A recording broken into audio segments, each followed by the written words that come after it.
Ujambo na karibu na tafadhali subscribe. Katika mkutano wa hadhara uliofanyika katika eneo la South Mugirango, kaunti ya Kisii, mbunge wa eneo la hilo Silvanus Osoro alisisitiza kuwa eneo hilo ni ngome ya kisiasa ya Rais William Ruto katika ukanda wa Gusii.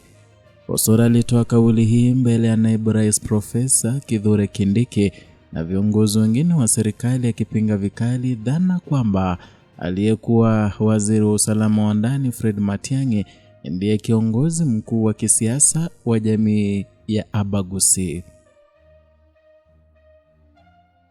Katika hotuba yake, Osoro alieleza kuwa wananchi wa South Mugirango wanahitaji maendeleo na siasa za kweli na si propaganda zinazolenga kuimarisha ushawishi wa watu binafsi.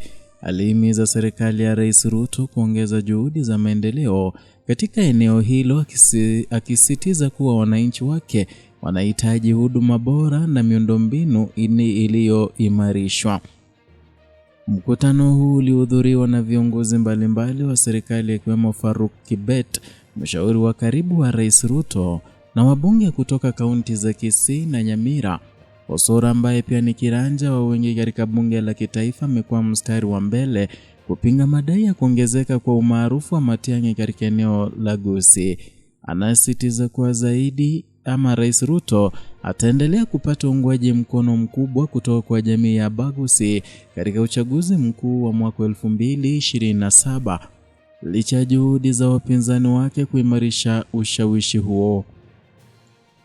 Kauli ya Osoro inakuja wakati ambapo mvutano wa kisiasa unaendelea kushamiri katika eneo la Gusii kwa jumla, huku viongozi mbalimbali wakijaribu kuimarisha na kujiimarisha kama viongozi wa jamii hiyo.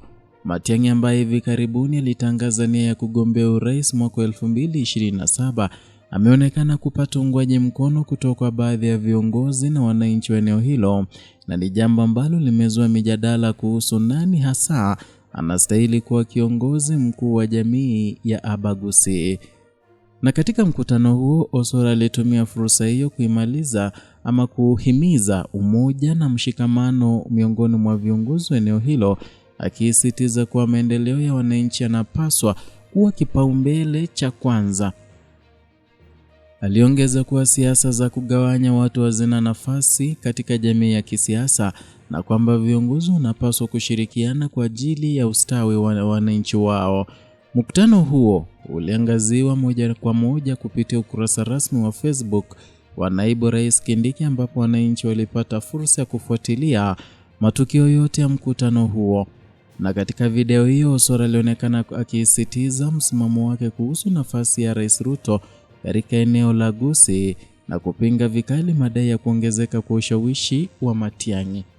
Hali ya kisiasa katika eneo la Gusii inaendelea kuwa ya mvutano, huku viongozi mbalimbali bado wakionyesha kuwa kuna mgawanyiko mkubwa kuhusu nani anastahili kuwa kiongozi mkuu wa jamii ya Gusii.